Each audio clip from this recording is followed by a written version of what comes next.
Top 10 agricultural giants that destroyed roads. Some machines were never meant to see a road. Built for open fields, they weighed more than fire trucks, pulled implements wider than highways, and generated torque levels designed to move earth, not navigate infrastructure. But in the real world, even the biggest tractors have to move between fields, across rural roads, narrow bridges, and thin asphalt laid decades ago. And when they did, the results weren't theoretical. Pavement cracked, shoulders collapsed, culverts buckled under axle weights they were never designed to carry. These machines didn't break the law. They broke what the law assumed could hold. From Cold War-era Soviet giants to modern North American horsepower platforms, what follows is a list of agricultural tractors that weren't reckless, but were simply too much for the roads they crossed. Don't forget to press and hold that like button, leave a comment, and hit subscribe before we begin. Ranked 10th, Case IH4430 Patriot Sprayer. Built for fields, blamed for roads. Some machines don't need V16 engines to destroy roads. All they need are tall wheels, concentrated weight, and bad timing. The Case IH4430 Patriot Sprayer is one of them. It doesn't look monstrous and it doesn't weigh 50 tons, but across the rural Midwest and the Mississippi Delta, it has quietly caused more road damage than machines twice its size. With a narrow chassis, 4 towering wheels, and pneumatic suspension that adjusts height on the fly, the 4430 was engineered to pass through cornfields during the most delicate stage of growth. When the stalks are tall, the soil is soft, and every row must be sprayed with pinpoint accuracy. On the field, it's a marvel of modern agricultural engineering, but what makes it gentle on crops becomes punishing for infrastructure. With an unloaded weight of over 23,000 pounds and a spray tank that can push its operational mass close to 30,000, the 4430 doesn't spread its weight across treads or duals like a traditional tractor. It relies on 4 contact points, each exerting enough pressure to fracture rural roads under even moderate moisture conditions. In states like Iowa, Arkansas, and Mississippi, residents have repeatedly reported cracked pavement, collapsed shoulders, and torn gravel bases after sprayers like the 4430 operate during spring wet seasons. Some counties in the Midwest have introduced seasonal signage restricting tall-wheeled implements from public roads or required these machines to be hauled on trailers outside of the field. A 2021 report from the Midwest Rural Roads Digest warned that machines in this class were exceeding axle load limits of unreinforced rural roads, causing degradation not accounted for in infrastructure planning. The Case IH4430 doesn't make headlines. It doesn't tear up pavement in a single pass, but it represents a new class of agricultural efficiency. Machines designed for precision and speed in vast monocrop farms, but completely misaligned with the transportation systems they still have to travel on. It isn't a design flaw, it's a logistics mismatch that rural taxpayers quietly pay for, season after season. Ranked 9th, Ford FW60, the machine that outgrew the roads. The Ford FW60 was born into a decade that believed size could solve everything. Between the late 1970s and early 1980s, American agriculture entered a phase of rapid upscaling. Farms got bigger, the implements got wider, and tractors followed suit. The FW60 wasn't just a response, it was a declaration. With 290 horsepower from a Cummins NTC 290 turbocharged diesel, articulated steering, and full-time four-wheel drive, this machine was engineered to drag seed drills and deep rippers across thousands of acres without flinching. But while it made sense on the field, it started to break the rules. The FW60 weighed over 22,000 pounds dry, add ballast, dual rear tires, and fuel, and the operational weight often exceeds 25,000 pounds.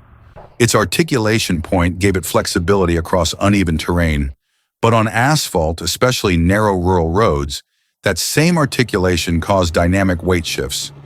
Every time the machine turned, centrifugal force would load the outside duals with disproportionate pressure, crushing soft shoulders, cracking thin pavement, and in some cases, buckling culvert pipes buried too close to the surface. Unlike modern tractors that feature passive steering compensation or GPS-calibrated guidance, the FW60 had no such aids. Its steering radius was massive. Turning required both space and torque, and often involved dragging the inside tires across the pavement. The result? Asphalt shear, long, crescent-shaped scars along country lanes, visible even after years of patchwork. Throughout the 1980s and 1990s, reports from Kansas, Nebraska, and eastern Montana documented repeated cases of early road failure in areas where FW series tractors were commonly used. While not illegal, their use on public roads was discouraged by local authorities, particularly during the spring thaw. In several townships, temporary weight restriction ordinances were passed, not for semis or combines, but for tractors like the FW60. What made the FW60 remarkable was also what made it incompatible. It wasn't just heavy, it was tall, rigid, and unwilling to compromise. Designed before the rise of transportability standards in agricultural equipment, it lacked modularity. Farmers couldn't simply trailer it from one field to another without specialized rigs, so many drove it across public roads anyway, knowing full well the damage it could leave behind. Today, the FW60 sits in history as a symbol of transitional engineering. It wasn't wrong, it was just early, built for fields expanding faster than infrastructure could adapt. And while many of these machines still work today, their path to the field left more than a few roads splintered in their wake. Ranked 8th, Rába Steiger, 250. Industrial ambition that broke the pavement. The Rába Steiger 250 wasn't just a tractor, it was a political project on wheels. Born from a Cold War-era collaboration between Hungary's Rába and America's Steiger Tractor Corporation, it represented a rare cross-continental partnership designed to mechanize the vast, underpowered farmlands of Eastern Europe. With over 250 horsepower, four-wheel drive, and an articulated steel chassis, it could rip through hard-pan soil in Hungary, Ukraine, and parts of Russia without pause. But once it left the field, the infrastructure beneath it wasn't built for what followed. Weighing nearly 25,000 pounds with dual wheels on each axle, the Rába Steiger 250 imposed massive contact pressure on roads that had been designed for animal carts just decades prior. Its frame articulation added torque loads on outside tires when turning, causing road shoulders to crumble, especially on curved village streets with no reinforced edges. Bridges built before 1960 frequently lacked axle load tolerance above 6 metric tons, but the Rába exceeded that threshold even without a trailer. As the machine moved between plots, residents in farming districts across rural Hungary and southern Poland began filing complaints. Road ruts appeared, not from speed or overuse, but from slow grinding stress, the kind that collapses cobblestone mortar and cracks post-war concrete. Unlike modern tractors, the Rába lacked adaptive suspension. Every kilogram pressed down in full, undampened force. It wasn't just the weight, it was the static intensity of that weight on failing infrastructure. By the early 2000s, many of these machines were still operational, but their road usage had been quietly phased out. Municipalities passed ordinances requiring flatbed transport or designated field-only routes. In some areas, entire side roads were reconstructed not for cars or buses, but simply to survive another spring under the frame of a Rába Steiger 250. This machine didn't crash into history, it rolled over it slowly, predictably, and irreversibly. Designed to fulfill the dream of mechanized abundance, it proved just as effective at revealing what Eastern Europe wasn't yet ready to support: the full physical cost of scale. Ranked 7th, Uralets 220, small frame, heavy footprint. The Uralets 220 is one of the most deceptively impactful machines still in operation across post-Soviet farmlands. At just over 1 metric ton and with less horsepower than a modern side-by-side utility vehicle, it doesn't inspire fear. It was designed to be affordable, simple to maintain, and versatile enough for the needs of small plot farmers from the Ural region to the Kazakh steppe. But while its size suggests minimal impact, its internal mechanics have proven otherwise. The critical issue lies in its uncompromising rear axle system. Forged from cast steel without any progressive dampening, the axle is rigid, structurally efficient, but functionally harsh. Power from the gearbox travels almost directly to the rear tires, with no intervening shock absorbers, springs, or dampers. Every start, every stop, and every shift in direction results in a pure vertical mechanical force pushing down through the axle onto the ground. On agricultural land, especially on tilled or moist soils, this configuration is manageable. The ground absorbs the stress, but on poorly maintained asphalt or gravel roads with thin underlayers, the Uralets begins to behave like a percussive hammer. It doesn't shear the pavement or deform it laterally. It compacts and fractures it from below, especially when the machine is loaded or pulling a small trailer carrying bricks, fertilizer, or harvested crops. Field reports from Orenburg, Chelyabinsk, and Kostanay oblasts have repeatedly noted the same outcome. Longitudinal cracks along tire lines, edge collapse near unreinforced shoulders, and, in extreme cases, failure of concrete slabs under low-speed operation. The speed of damage is slow, but consistent. Because the machine travels under the radar of formal axle weight enforcement, it passes most inspections. It isn't too heavy, it's simply too rigid. Attempts to limit damage have included seasonal traffic restrictions and unofficial village bans during thaw periods, when subgrade layers are weakest.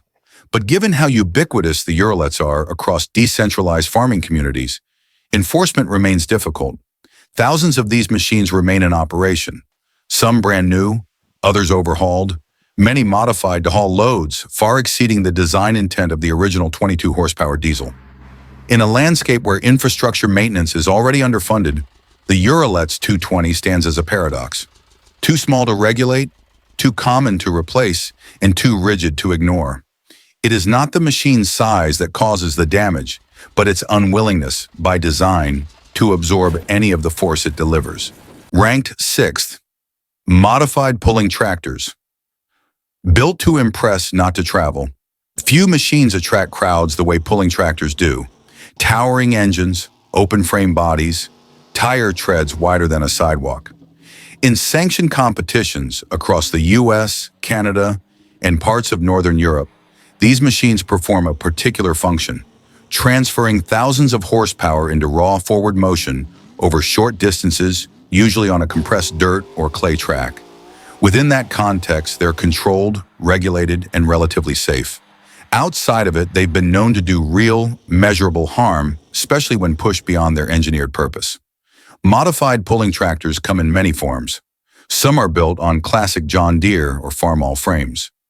Others are custom fabricated from steel tube chassis, running power plants scavenged from military tanks, aircraft turbines, or even marine diesels. What unites them isn't their brand, it's their raw output.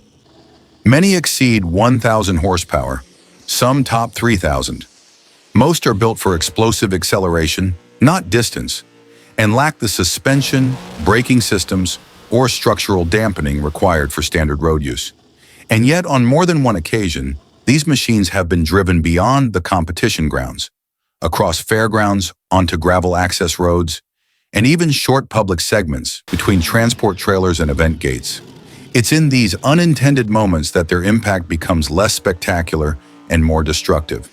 With rear tires often inflated beyond farm-safe PSI levels for maximum grip, and front ends that rise under load, these machines concentrate pressure in unpredictable ways.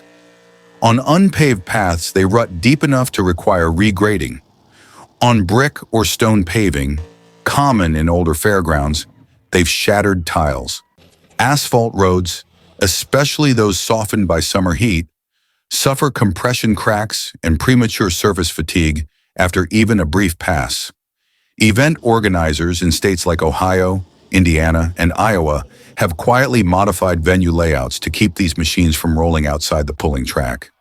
Some fairs now require flatbed movement from trailer to staging area, even if the distance is under 100 feet. Liability insurance providers have also tightened terms, citing specific incidents where crowd-pulling machines cause five-figure damages to roads and surfaces not designed to carry them. Modified pulling tractors were never meant to be road vehicles. Their power-to-weight ratio, tire geometry, and transmission gearing make them unfit for travel. But their presence, short, unsupervised, or unintended, has nonetheless left scars across fairgrounds and rural roads alike.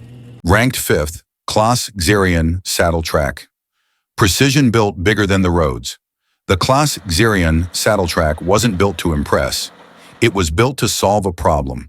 Conventional tractors with towed tanks or rear implements often suffer from poor weight distribution and reduced traction. The Xerion solution was radical. Place the cab dead center, flatten the rear chassis, and mount equipment directly on the spine. The result was one of the most stable, efficient, and field-adaptable tractors ever made. But that same design, when taken off-field, has consistently exceeded what rural infrastructure was built to carry. Weighing over 18 metric tons without payload, the Xerion saddle track becomes significantly heavier, once fitted with fertilizer tanks, silage containers, or biogas spreading units. Its massive footprint distributes weight more evenly than a traditional tractor, but its scale still crosses thresholds most roads were never meant to accommodate. The wide-set tires, designed to protect soil, press outward toward the edges of rural roads. The cab's position, optimized for field symmetry, eliminates offset visibility, making narrow road navigation more difficult. In multiple regions across Germany, Austria, and even some Midwestern states where the saddle track was imported for large-scale manure injection, reports emerged of shoulder crumbling, asphalt edge cracking, and even culvert deformation under full-load transit. In some cases, it wasn't just the weight, it was the vibration profile of a high-speed CVT drivetrain moving a uniformly loaded chassis across variable subgrade. Municipalities responded. Some mandated axle-specific permits for road use. Others recommended trailer transport between sites, a move that added logistical cost but reduced road damage. Manufacturers issued guidance. Field-to-field transfers only under low payload or by escorted transport. The Xerion saddle track isn't reckless, it's refined, but it belongs to a class of machines that's evolved faster than the roads around it. Designed for efficiency at scale, it performs best when the land cooperates and the pavement gets out of the way. Ranked fourth, John Deere 8850, the V8 workhorse that broke more than ground. The John Deere 8850 was built for muscle, not moderation. Released in the early 1980s, it represented the company's most ambitious step into high horsepower, articulated four-wheel drive territory. At its heart was a 955 cubic inch V8 diesel engine, a massive naturally aspirated block, producing nearly 370 horsepower with torque numbers that, for the time, were borderline excessive. On the field, it delivered exactly what it promised: deep tillage, wide implements, and raw traction over unforgiving soil. But what made the 8850 a breakthrough in performance also introduced complications when it moved beyond the boundary of the farm. With dual wheels front and rear and an operating weight well over 25,000 pounds, the 8850's weight-to-surface ratio, especially when fully ballasted, pushed rural infrastructure to its limits. Its articulated center joint gave it agility in the field, but created shifting lateral loads when cornering on narrow roads, placing immense pressure on outer tires and road shoulders. On gravel roads, especially those with minimal subgrade, the machine was known to create shallow compression troughs that expanded into deep ruts over time. On thin asphalt, common in secondary farm roads across the Midwest, drivers reported visible stress lines appearing after just a few transits, particularly during spring thaw or after rainfall. It wasn't speed that caused damage. It was the combination of static load, articulation torque, and the absence of suspension, all of which translated engine power directly into the ground, whether it was meant to receive it or not. Local governments in Nebraska and South Dakota issued warnings in the mid-1990s advising farmers to limit the road use of heavy four-wheel drive machines during the shoulder season. In some counties, informal codes were enforced at the co-op level, asking operators to avoid hauling seed wagons with 8850s across paved connectors unless necessary. To its credit, the 8850 was not a machine prone to failure. Its problems weren't under the hood, they were under the tires. It could run for decades with proper care, and many still do. But each time it left the field for the road, it carried more than its weight. It took the risk of damage no one had budgeted to fix. Ranked third, Versatile 1150, the power that outran the pavement. The versatile 1150 was not a tractor built for compromise. Released in the mid-1980s, it represented the absolute upper limit of commercial four-wheel drive farming power in Canada. With a Cummins KT 1150 diesel engine pushing over 500 horsepower and a dry weight approaching 26,000 kilograms, it wasn't just large, it was unbending. Designed for prairie-scale agriculture, the 1150 was built to operate across 10,000-acre fields, with implements that stretched wider than rural roadways themselves. Its articulated steel frame was extended, stiff and unapologetic. The machine relied on dual or triple tires and a fixed drivetrain that translated power into pure downward force. There was no suspension, no adaptive tire inflation, and no load compensation. Every movement, especially when turning, transferred lateral stress through the articulation joint into the outer axles. On open soil, this was manageable. On public roads, it became a liability. Operators who moved the 1150 between fields without transport trailers often left behind damage that was both subtle and cumulative. In Alberta and Saskatchewan, rural municipalities recorded premature road edge failure, shearing of asphalt corners, and subgrade rutting on gravel surfaces, especially during wet seasons. The width of the machine pushed its outer tires onto shoulders not designed to bear half its weight. One machine rarely caused structural failure, but over time, dozens of such instances created degradation that budget-constrained counties struggled to repair. Versatile issued no warnings. The 1150 was well within legal transport dimensions. The problem wasn't in the specs. The issue lay in the disconnect between engineering and infrastructure. The roads remained rural, even after the equipment that used them was no longer in use. Today, the 1150 is rare, kept alive by collectors and large acreage farmers with a fondness for mechanical durability. But for those who maintained the roads it crossed, it's remembered not for what it did in the field, but for what it quietly left behind on the way there. Ranked second, Kirovets K 701, too heavy to cross, too common to avoid. The Kirovets K 701 wasn't designed with roads in mind. It was built for acreage, not access. Introduced in 1979 as a heavy horsepower replacement for the K700A, the K701 pushed over 300 horsepower through a V12 YMZ 240 diesel engine housed in a rigid, fully articulated frame. The machine stretched nearly 8 meters in length, stood almost 3.5 meters tall, and weighed more than 13 tons before ballast or implements were even attached. There was no suspension, no adaptive load control.